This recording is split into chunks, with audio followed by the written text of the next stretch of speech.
Welcome to Tom Hopkins International's recording of Sell It Today, Sell It Now, Mastering the Art of the One-Call Close. To present this phenomenal system, here's Tom Hopkins.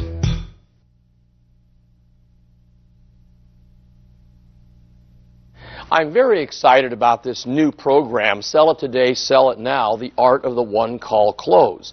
And to give you a little background how I created it, I, of course, live my life looking for ways to better teach people in sales.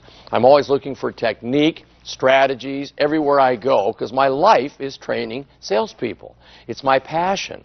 Well, I got hired years ago by a company, a large company. They have 500 salespeople.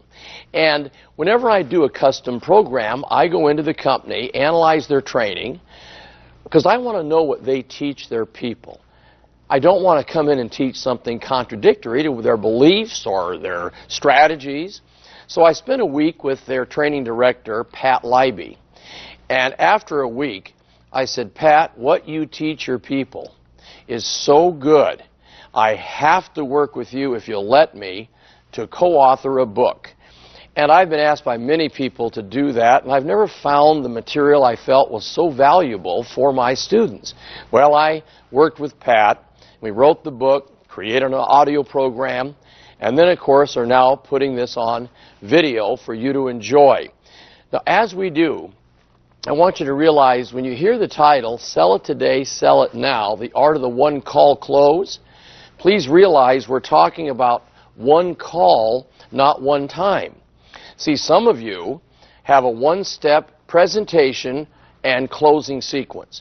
And you know that 98 to 100% of the time, if you don't get to check that presentation, you'll maybe never see them again. Now, that would be closing it today. Some of you have a two-step process. You go in for the first call, gather data, come back, present, and then close. Some of you may have a three-step process. What I want you to realize in this program is whatever your goal is on that call, you must accomplish that. So if there's 3 visits, visit number 1, I must get this done, that's closing on that call. Visit 2, I must get this accomplished, closing on that call. And visit number 3 is when I go in and get the check, get the final commitment, get their approval, close the transaction. Okay? So open your minds to this now and tailor-make it to your situation. Now, the first thing we have to realize that in every selling situation, there are only 4 key obstacles to be overcome. And this is from the moment you meet someone to the moment they own your product or service. Now, understanding and working on these 4 keys will help you quickly lower sales resistance and increase sales acceptance. Thus, you'll reach the goal of the closed sale today. Now, let me start off again by saying there's something important here we must discuss. You see, the amount of sales resistance that a person has when you start a selling situation depends on how they met you. In other words, if the sale is buyer initiated, they call you, they walk into your office, they're the ones looking for the product. If they are the ones that contact the company, that is called buyer initiated, and there'll be less sales resistance. When you contact a stranger with a telephone call, or you go to their business, or you knock on their door, that is seller, which you are the seller of the product, initiated. So when the seller initiates the original contact, there's high sales resistance. Now, I think you realize that when you have a referral and the people send you to meet a friend or relative, there's a lot less sales resistance because they've been told good things about you. So again, keep in mind, one of the first keys in this process is you must determine how much sales resistance there's going to be based on that selling situation. Now, for our example, what I want to do is take it and make it the toughest sale you can ever make, so there'll be 100% sales resistance. Now, there's 4 key obstacles in any selling situation, as I mentioned. The first, of course, is trust. Most people, when they meet a salesperson, start with a feeling of, I feel no trust. Now, our goal in our presentation is to move that from no trust to some trust to lots of trust. Because, see, no one will really let you persuade them to invest in anything if they don't trust you. So, you must work toward helping them think, I feel some trust here. Then, of course, the second obstacle is need. Most people, when you present a product to them in the beginning, say, you know, I feel no need. Our goal in our presentation is to move them and change their mindset to one of, I feel some need, and hopefully you can move them to where, boy, I really need this product. Your third obstacle we must overcome is help. Meaning, most people start off with, I might trust you now, I might really need the product, but I don't know if I want to invest in it with you. Meaning they can have a friend in the business, they might know another company. So no one wants to ever admit they're helpless. However, you can help someone see that you provide answers in areas where they may not be as well informed because you are the professional. And you know exactly what's best for them based on your experience. So you need to change their mindset to one of, I want your help, you see. They want you. You're part of the equation now. And then, of course, the fourth obstacle is hurry. They may trust you now. They may have a need. They may want your help. But now we have a challenge in a procrastinating society where I feel no hurry. Tie in with the word hurry the word urgency, because one of the keys to a great presentation is we must create urgency throughout the entire presentation. Now, unless there's an emergency situation, no one is going to be in a hurry to purchase anything.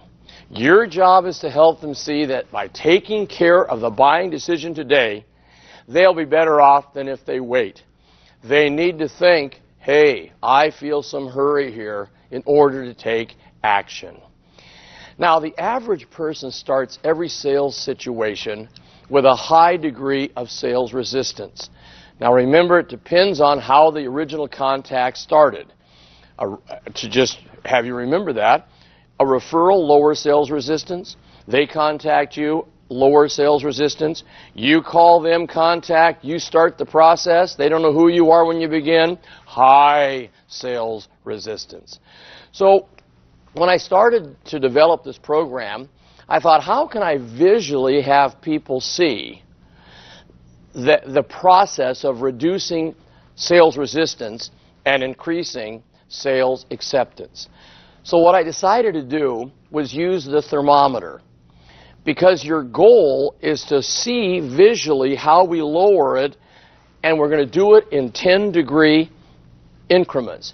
So your job is to lower their sales resistance by degrees until it reaches 0 degrees. And that's our goal. So watch the thermometers as we do this presentation, because it'll visually show you how our job has to be handled in closing on this visit.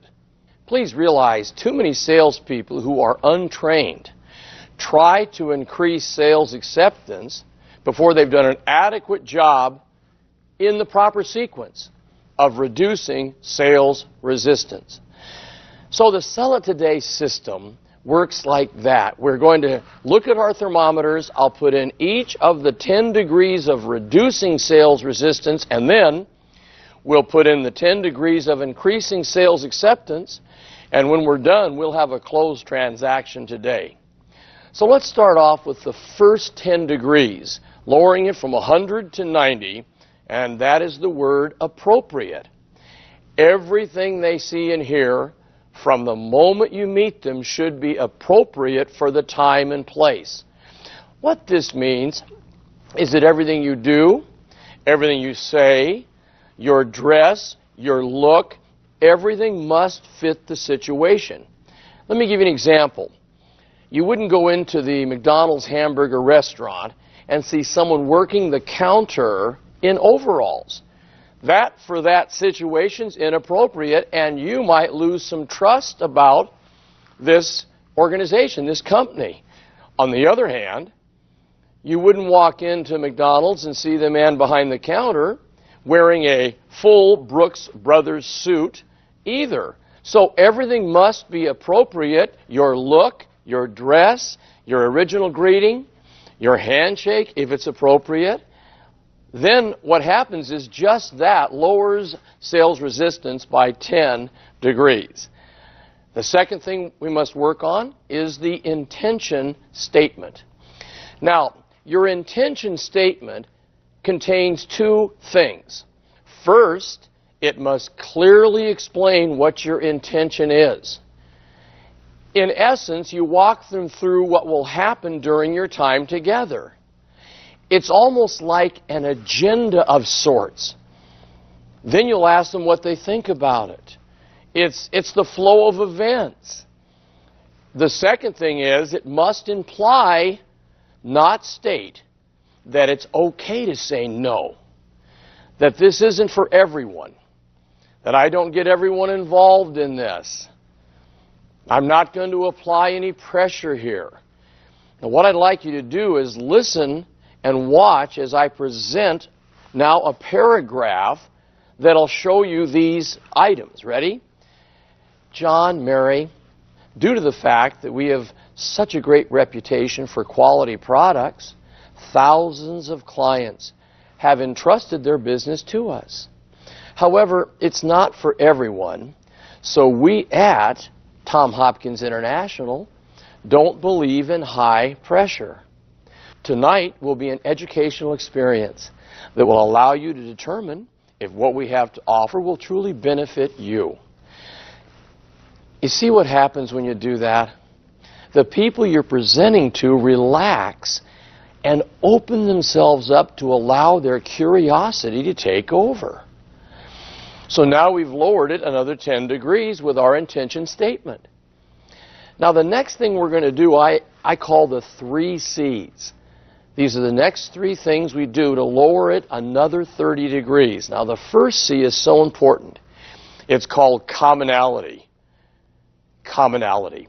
See, you must be like a detective and look for clues as to their backgrounds, their likes, their interests, habits, their business, anything you can find that you have in common with them. And that's, again, part of getting in there and doing the original presentation so they feel you have something in common with them. The next C is credibility. Credibility. Now, you must learn the story of your company, and you need to back it up with facts and establish 2 things. The bigness of the company, if your company is large, big reputation, been in business for years, or the quality of service you render to clients.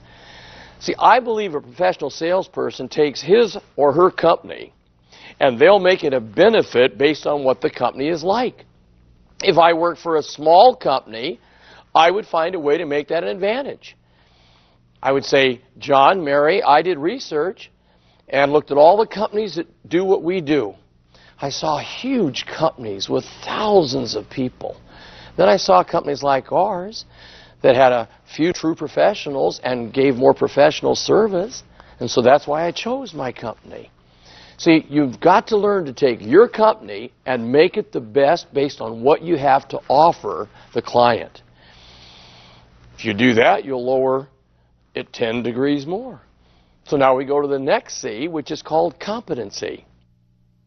Surprisingly, if you do the first 4 steps properly, this 5th one is almost carried, and it's competency.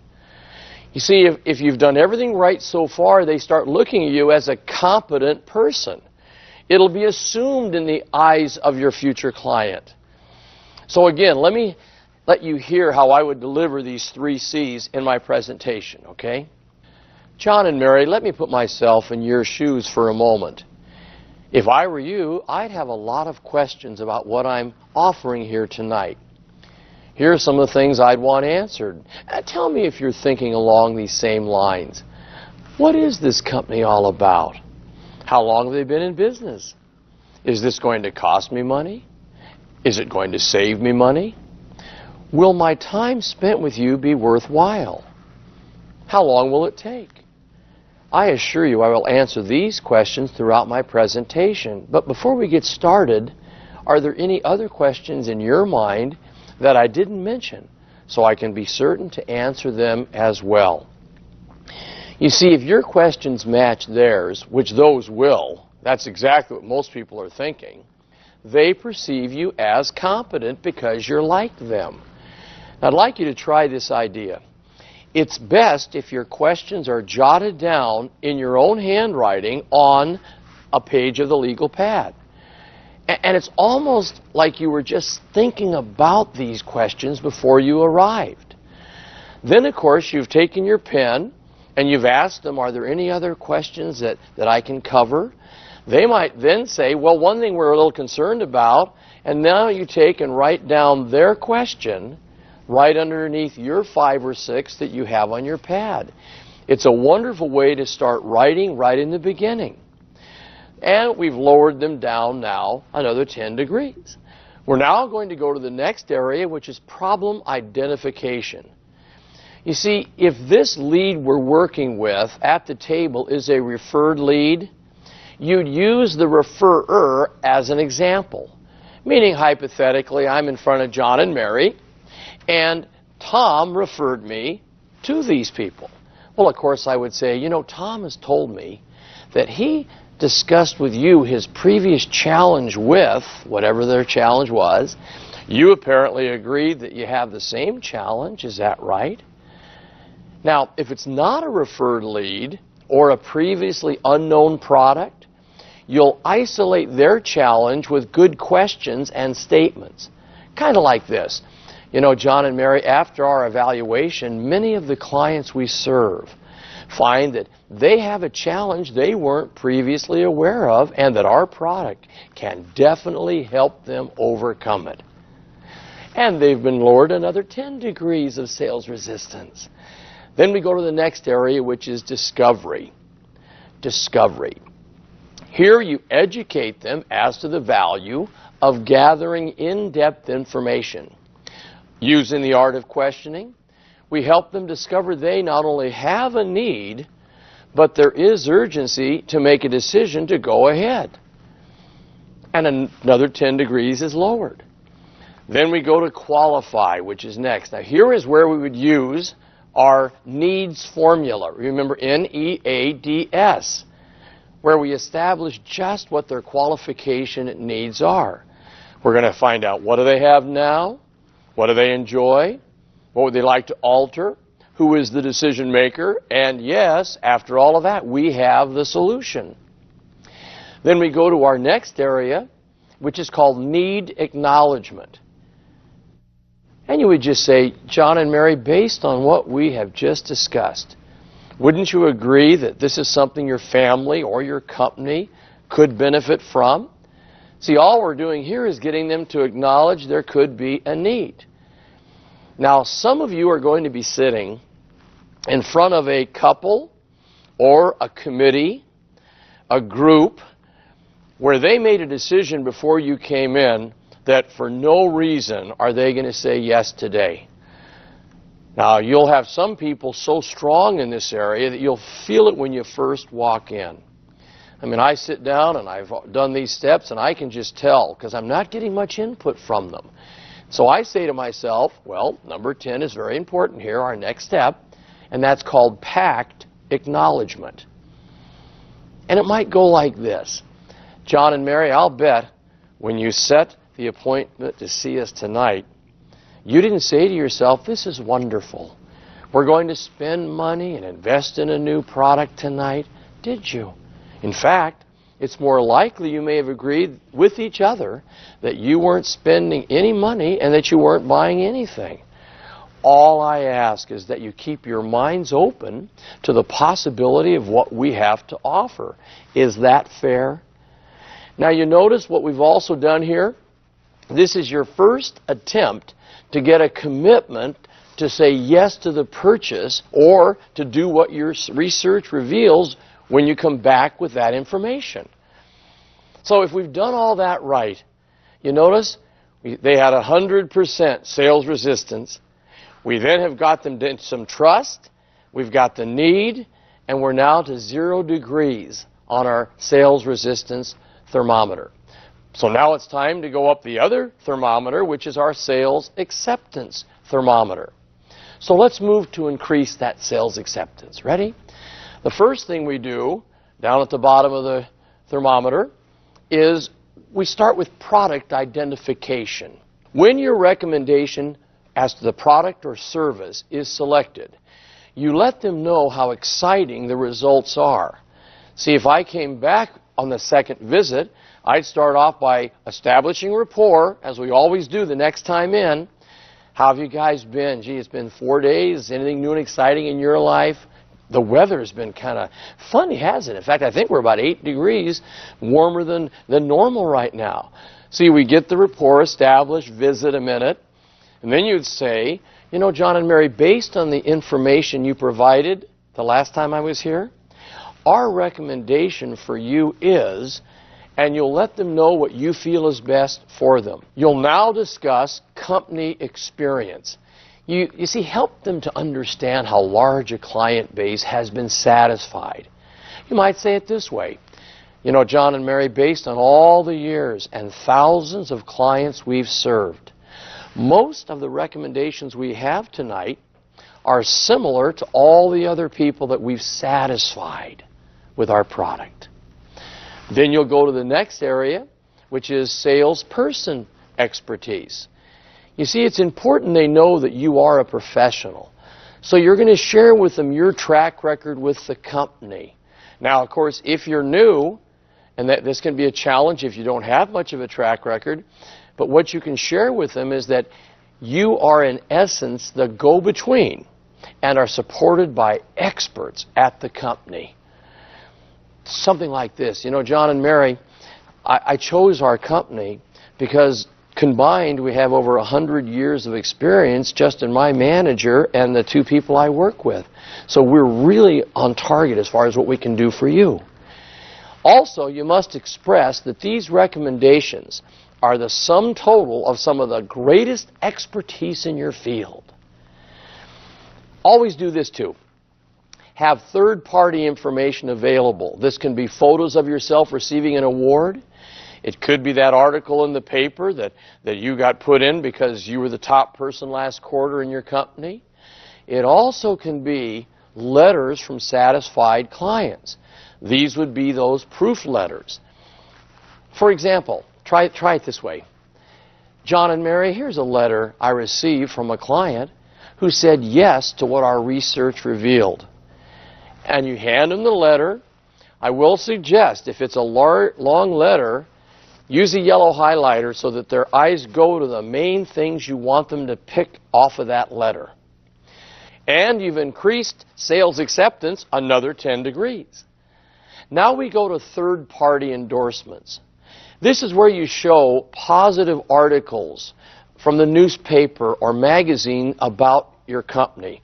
And please, as a professional salesperson, whenever anything comes out in the paper, the magazine, about your company, and it's positive, take it out, laminate it, make sure you keep it clean and crisp so you can show the person. See, people believe what other people say about your company more than what you say about it. And we've increased sales acceptance another 10 degrees. Our next area is called product features. Be sure to answer the prospective client's question, what's in it for me? By providing a fact and a benefit for each feature of your product or service. In other words, there's a truth when people are listening to you at the table. It's not a conscious, it's more of a subconscious reaction. You tell them a fact about your company. We're large, we're the best in the business, we have the greatest reputation. They're subconsciously sitting there, and this little thing is always going in their minds. Well, what's in it for me? What's important to me about that? So it's important when you state a fact, you then follow it up with a benefit. For example, let me choose a home improvement product. Let's just say that I'm in the replacement window business and we have fabulous new windows that are not only energy saving, they're beautiful, they increase the pride of ownership of a home, thus the appreciation in value. Great product. I might say this as a fact. You know, John and Mary, our windows are made of the finest and highest grade aluminum available today. Well, of course, they're sitting there saying what? What's in it for me? So what? So then you follow it up with, because of our construction techniques, our clients find that they enjoy significant savings on fuel and maintenance. So now there's the benefit. And we've again increased sales acceptance another 10 degrees. Let's look at the next thing. It's presentation demonstration. Now you would present your proposal, the research you found, the product benefits, and you're always going to be doing it in this formula. You're going to give them a fact, follow up with a benefit of the fact to them, then you're going to try to create, with what you say, a sense of urgency, and then you're going to ask or request for their feedback. So again, fact, benefit, urgency, request for feedback. Kind of like this. Ready? You know, John and Mary, as we mentioned earlier, our windows are of a very high quality. What that means to you is that you'll spend more time enjoying the view through them than maintaining them and working on them. And you know, with our special fall promotion, you'll save an additional 20% on installation. So John and Mary, if you were serious about saving money on your fuel and energy costs, when do you think would be the best time to have your windows replaced? Did you see all 4 steps? Fact, benefit, urgency, feedback. Very important. And I'm going to give you a kind of an assignment I'd love you to think about, especially if you're a manager and you've been in the business many years. I'd love you to take your product or service and maybe brainstorm with your team and say, let's take a piece of paper and list every fact about our product. Then we're going to write what the main benefit to them is. Then we're going to see what are the things we can say to create urgency. And then we're going to have our feedback from them. Now, I was never aware of this when I was back in real estate many, many years ago. But, you know, I did things like this, and I think back, that's why I closed so many sales. Meaning, for example, I'm going to try to show you how I did it with them. I think this will maybe turn on some lights for you, too. Ready? I'd meet John and Mary, and they'd come into the office. And after we visit a little bit and I get them a cup of coffee, I'd say, you know, John and Mary, obviously you're looking for a home now because you've heard about what's going to be happening in the future with our freeway that's coming in. And they go, well, we didn't know too much about it. We're new to the area. Oh, boy, is your timing right. You see, they have already proposed the freeway. And as you're probably aware, whenever a freeway comes in, bringing more people, easier to get to work, there's just a jump in appreciation in property. So, wow, great timing. Now, that is the first time of imprinting in their mind urgency. Then, of course, I'd show them homes. I find the one that they like. And I would then say, after benefits of the property, benefits of the location, I'd simply say, well, based on what I told you about the freeway and this home being in such a great location, being in the school district you wanted, when do you think the best time would be to see if they'll go along with us and accept what you'd like to pay for the home? Honey, we need to do this now. And then I went and got feedback from them as to, well, what do you think we should do? Just maybe make a proposal for the seller? Come on, but in fact, before we do that, let's go over the financing to make sure it makes sense. Okay, come on in here. I'd sit them down, go over financing, then I would move into the final closing sequence. I hope you felt that, okay? Then, of course, we go to the next step to increase sales acceptance, another 10 degrees, which is called the 3-option close. Now, what we do here is we allow them to satisfy their natural urge to shop around by presenting 3 possible ways of handling their need. First, we show a product, a service, or the solution that maybe doesn't resolve their need 100%. Then we show another that does slightly more than they need. Last, we show them the product or service that you believe to be the best answer for their need. And it's amazing. They will choose 70% of the time the one you put in the middle of your presentation as you show them the three options.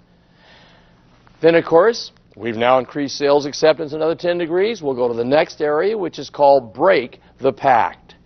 Now, if you remember back, in our sales resistance formula, we had them acknowledge they may have made a pact. Now we're going to break it. Kind of like this. Ready? John and Mary, do you remember how we joked earlier about how you both possibly made a commitment to do nothing about your needs tonight? Mary, I'm going to ask you first. How do you feel about what our research revealed? Now, with that one little question, you listen to the answer and notice the other party's reaction. Then you ask the same question of the second decision maker. John, how are you feeling? See, each will see the other moving forward, agreeing to the proposal, and the pact will be broken.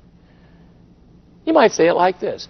You know, John and Mary, after what you've seen here tonight, do you think it might be wise to release each other from the commitment to do nothing if what we're offering truly makes sense to you and your family? Just that one little sentence, and they'll break the pact, and you've closed the transaction. And we've increased it 10 more degrees. Then we go to the next area, which is called trial summary. Now, what trial summary is you now just tell them a summarization of all the things they've agreed are important to them. You just say this. So, John and Mary, based on that, let's summarize. We've agreed that it makes sense to replace the windows for the appreciation of the value of your home, to lower your energy costs, which are skyrocketing in our country, to, of course, get it done before the summer so we have even more savings. And I would hit 2 or 3 more on that one product or service.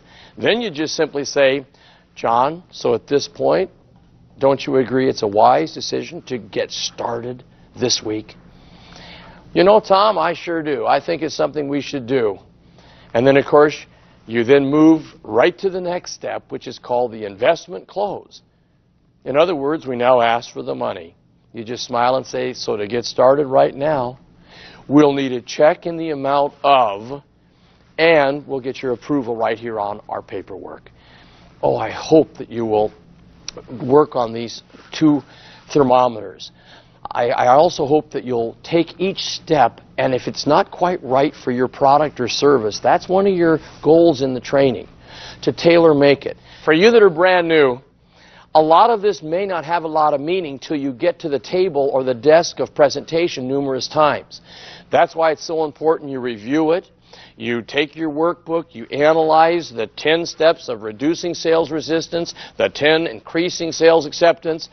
You make all this part of your presentation, and I promise you'll be stronger at the table in presenting.